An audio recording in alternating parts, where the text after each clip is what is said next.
Hello friends, welcome back to our channel online berry और मेरा नाम है हर्षित बेरी। आज के हमारी वीडियो का टॉपिक काफ़ी ज़्यादा इम्पॉर्टेंट होने वाला है क्योंकि आज मैं लेके आया हूँ आप सभी सेलर्स के लिए एक ऐसी बिजनेस एडवाइस जो खासकर उन सेलर्स के लिए है जो कि अमेज़ॉन, फ्लिपकार्ट, मीशो इन सभी मार्केट प्लेस पे सेल तो कर रहे हैं, उनके थोड़े बहुत ऑर्डर्स भी आ रहे हैं या मान के चलिए अगर ज़्यादा ऑर्डर्स भी आ रहे हैं तो भी वो जो ओवरऑल प्रॉफिट मार्जिन है वो अर्न नहीं कर पा रहे। जब वो मंथ के एंड में, क्वार्टर के एंड में या ईयर के एंड में अगर प्रॉफिट कैलकुलेट करते हैं तो उनका प्रॉफिट बहुत ही मिनिमम आता है as compare to their efforts. मतलब कि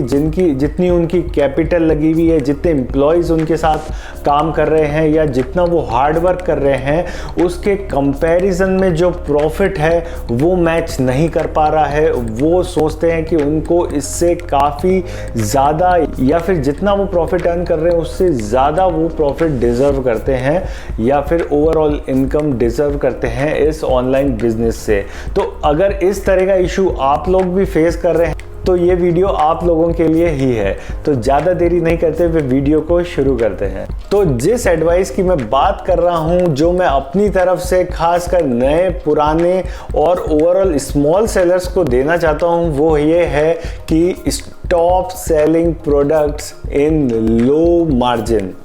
आपने बिल्कुल सही सुना। मैं आपसे मेरी यही एडवाइस है कि आप लोग अपना प्रोडक्ट कम मार्जिन या फिर नो मार्जिन पे बेचना, सेल करना ऑनलाइन एकदम बंद कर दीजिए। क्योंकि ये जो मॉडल आप बिजनेस मॉडल अगर फॉलो कर रहे हैं कि अगर आप कोई मार्केट से तो भले ही प्रोडक्ट भी आपका सस्ता ही है, भले ही आपका प्रोडक्ट अगर 30 रुपीज़, 40 रुपीज़ या बिलो 50 रुपीज़ का है और अगर आप उसको सेल भी कर रहे हैं 150 रुपीज़ का या 100 रुपीज़ का या फिर बिलो 200 रुपीज़ का, तो भी लॉन्ग रन में अगर आप कैलकुलेट करेंगे तो आपको नुकसान ही होगा। या अगर नुकसान नहीं भी होता है तो प्रॉफिट तो बिल्कुल भी नहीं होगा। क्यों बोल रहा हूँ ऐसा? क्योंकि आप कितना ही सस्ते से सस्ता प्रोडक्ट ऑनलाइन सेल कर रहे हैं, आपका प्रोडक्ट रिटर्न तो आएगा। मतलब कस्टमर रिटर्न तो करेगा ही करेगा। कोई ना कोई आपको ऐसे कस्टमर मिल ही जाएंगे जिनको आपका प्रोडक्ट समझ नहीं आएगा और वो इजीली ऑनलाइन मार्केट प्लेस पर रिटर्न कर देगा। ये मैं सिर्फ बोल रहा हूँ रिटर्नेबल प्रोडक्ट्स की मैं बात कर रहा हूँ, प्लीज़ ये नोट कर लेना। तो आपका प्रोडक्ट रिटर्न आएगा ही आएगा। तो रिटर्न आया तो आपको पता है अमेज़ॉन, फ्लिपकार्ट, मीशो ये सारे ही मार्केट प्लेस एक अच्छी खासी पेनल्टी, एक अच्छी खासी फीस चार्ज करते हैं। जो आपका प्रोडक्ट भले ही सस्ता आप सेल कर रहे हैं पर आपके उतना ही प्रोडक्ट की उतनी ही आप पे पेनल्टी चार्ज होगी। तो अगर एक एग्जांपल के तौर पे बात करूं कि आपने 10 यूनिट्स किसी प्रोडक्ट की सेल करी और अगर उसकी सेलिंग प्राइस बिलो 200 रुपीज़ है और अगर आपने मार्जिन सारा कमीशन, शिपिंग वगैरह हटा के अगर आप मतलब उस पर 10% मार्जिन, 20 रुपीज़, 30 रुपीज़ अर्न भी कर रहे हैं और आपके दो प्रोडक्ट, क्योंकि 20% रिटर्न बहुत ही कॉमन है ऑनलाइन बिजनेस में, तो दो भी अगर कस्टमर ने ओवरऑल रिटर्न कर दिए तो आपका जो आपने 8 यूनिट्स में जो भी प्रॉफिट अर्न करा है ना वो पूरा खत्म हो जाएगा या फिर आप माइनस में ही आ जाएंगे अगर ओवरऑल कैलकुलेशन करेंगे तो। क्यों मैं ऐसा बोल रहा हूँ? क्योंकि आपकी सेलिंग प्राइस, आपने जो भी सेलिंग प्राइस डिसाइड करी है अपने प्रोडक्ट्स की, आपने अगर वो कम करी है तो आप बहुत ही बड़ी गलती कर रहे हैं। क्योंकि आप सोच रहे हैं कि आप बहुत ही ऑनलाइन जियो की तरह मार्केट में आएंगे और तहलका मचा देंगे, सस्ता प्रोडक्ट बेच के बहुत बड़े किंग बन जाएंगे।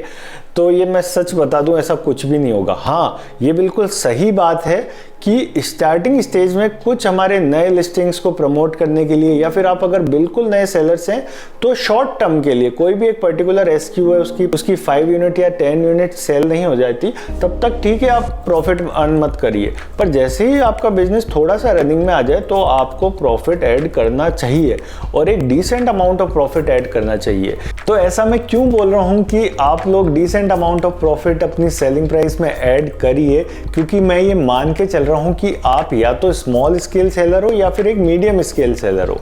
अगर आप एक लार्ज स्केल या फिर अगर आप बिग सेलर हो, एक आप कह सकते हैं कि आपके जो फाइनेंसेस हैं या फिर आपके पास मॉनेटरी बैकअप काफ़ी अच्छा है, आपको फाइनेंसेस, मनी की दिक्कत नहीं है और आपने कोई ऐसा मार्केटिंग या बजट सेट कर रखा है कि आप स्टार्टिंग के 6 मंथ या 1 ईयर तक product no profit profit no margin या लॉस में सेल करेंगे और आफ्टर 1 ईयर फिर अपना मार्केट सेट करके फिर प्रॉफिट कमाना चालू करेंगे, तो ये आपकी बिजनेस स्ट्रेटेजी भी ओके है। बट ये ओके तभी है कि जब आपके पास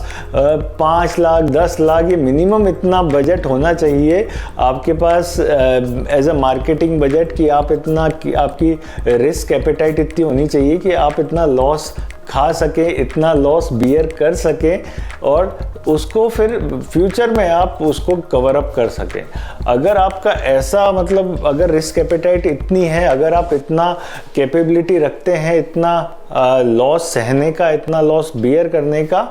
तो आप स्टार्टिंग स्टेज पे कम बजट में मतलब कम सेलिंग प्राइस करके या नो प्रॉफिट नो मार्जिन करके भी सेल कर सकते हैं। बट अगर आप नहीं कर सकते, अगर आपके पास इतने फाइनेंसेस नहीं है, अगर आपके पास इतना मॉनेटरी बैकअप नहीं है, तो ये ही मेरी एडवाइस आप लोगों के लिए ही है कि add decent profit margin in your selling price and stop selling low profit margin products. क्यों बोल रहा हूँ? क्योंकि मैंने बता दिया, अगर आप न्यू और स्मॉल सेलर्स हैं तो आपके पास मॉनेटरी बैकअप तो है ही नहीं, और आप आसपास भी अपने देखिएगा कि अब क्या हो रहा है कि ई कॉमर्स का बज़ है, हर जना ऑनलाइन जुड़ना चाहता है, हर जना ऑनलाइन बिजनेस करना चाहता है। तो आपके आसपास भी देखिएगा कि कई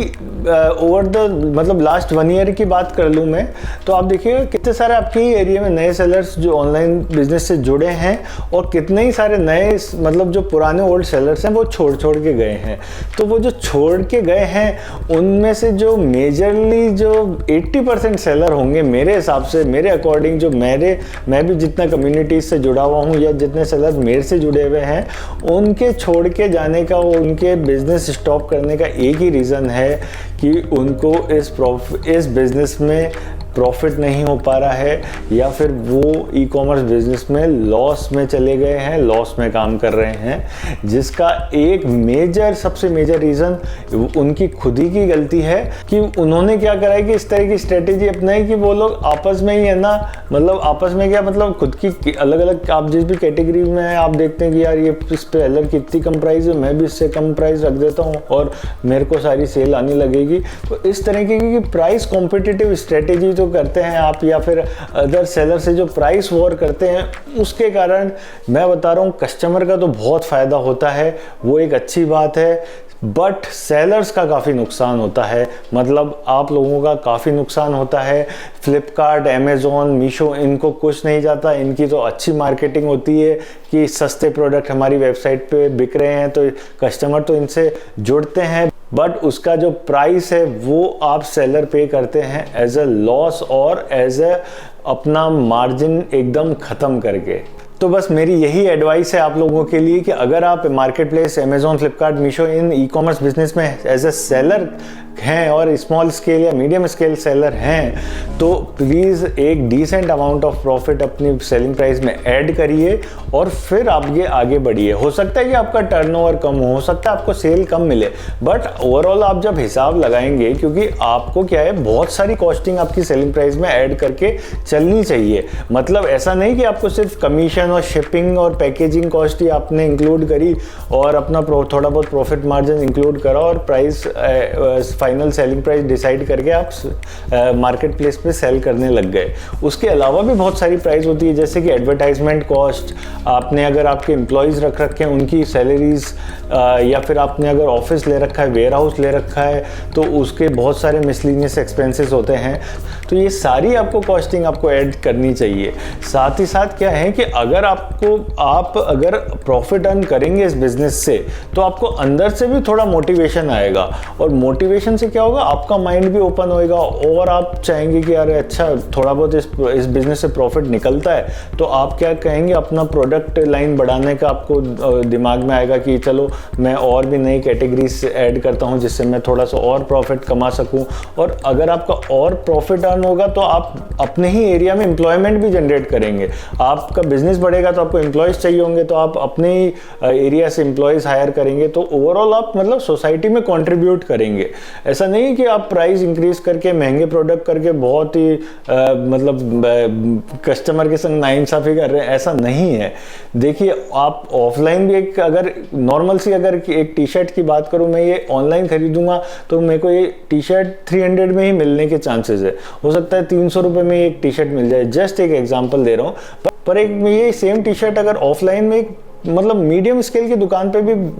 खरीदना चाहूँगा तो वो भी मेरे को 500 रुपये की देगा। मतलब समझ रहे हैं, ऑनलाइन में शिपिंग लगता है, कमीशन लगता है, फिर भी वहाँ पे सस्ता मिलता है। ऐसा नहीं है कि बहुत प्रॉफिट होता है वहाँ पे। आपस में क्या प्राइस वॉर ही इतनी हो रही है कि उसके कारण लोग मार्जिन छोड़ के अपने मतलब प्राइस कंपटीशन में घुस गए हैं कि खुद का ही मार्जिन डेड करके वो बिजनेस कर रहे हैं। बस खुश हो रहे हैं कि हाँ भाई हमारे ऑर्डर्स आ रहे हैं, हमारी सेल आ रही है, टर्नओवर आ रहा है। बट अगर ऐसा नहीं, अगर आप बिजनेसमैन हैं तो प्रॉफिट अर्न करना बहुत ज़रूरी है, जिससे आप अपने एम्प्लॉयज़ को टाइमली सैलरी पे कर पाएँ, उनकी भी ग्रोथ हो पाए और ज़्यादा एम्प्लॉयमेंट जनरेट हो पाए। और अगर आप सोशल वेलफेयर कर रहे हैं तो आप ठीक है, आप करिए, कोई दिक्कत नहीं है। आप नो प्रॉफिट नो लॉस पे काम करिए, लॉस में काम करिए। अगर आप समाज सेवा कर रहे हैं तो कोई दिक्कत नहीं है, करते रहिए। बट अगर आप बिजनेसमैन हैं और रियल बिजनेस कर रहे हैं और लॉन्ग टर्म में अगर आपको ई कॉमर्स में सर्वाइव करना है तो आपको प्रॉफिट ऐड करना चाहिए। तो यही है मेरी फाइनल एडवाइस आप सभी सेलर्स से। देखिए इस वीडियो को, हो सकता है मुझे लगता है कई सेलर्स को ये एडवाइस मेरी समझ नहीं आई होगी, तो मैं उन सेलर्स से चाहता हूँ कि वो इस वीडियो को एक डिसलाइक दे दे, जिससे क्या होगा मेरे को पता लग जाएगा कि हाँ भाई इतने लोगों ने मेरे व्यूज़ देखा और इतने डिसलाइक आए, मतलब इतने लोगों ने को मेरी ये बात समझ नहीं आई। क्योंकि बहुत ही कॉमन है, हो सकता है आप लोग, ये मेरी पर्सनल राय है, मेरे एक्सपीरियंस है, उस हिसाब से मैंने ये अपने आप लोगों को एडवाइस दी है। पर हो सकता है आपकी कोई अलग राय हो, which is perfectly fine. But अगर आप इस वीडियो से एग्री करते हैं, आपको ये मेरी बात समझ आ रही है, आप सोच रहे हैं कि नहीं यार ये ठीक बोल रहा है कि हमें प्रॉफिट ऐड करना चाहिए सर्वाइवल के लिए या फिर अपना ई कॉमर्स बिजनेस स्टेबल करने के लिए लॉन्ग टर्म तक, तो आप इस वीडियो को ज़रूर से लाइक दीजिए। मैं देखना चाहता हूँ कितने ज़्यादा लाइक मिलते हैं मेरे भी इस वीडियो में। और साथ ही साथ अगर आपको समझ नहीं आई एडवाइस तो आप डिसलाइक भी दे सकते हैं, कोई दिक्कत नहीं है। और बट आप डिसलाइक दे लाइक दे, आप जो भी व्यूअर हैं आपको इस चैनल को सब्सक्राइब जरूर करना पड़ेगा, क्योंकि मैं इस तरीके से ही इंफॉर्मेटिव वीडियोस जिसमें आपको एकदम इन डेप्थ डिटेल नॉलेज मिले, इस तरह के वीडियोस ई कॉमर्स के इस ऑनलाइन बेरी चैनल पे लाता रहता हूँ और फ्यूचर में भी लाता रहूँगा। तो प्लीज़ इस चैनल को सब्सक्राइब जरूर कर लेना। मिलते हैं नेक्स्ट वीडियो में, बाय।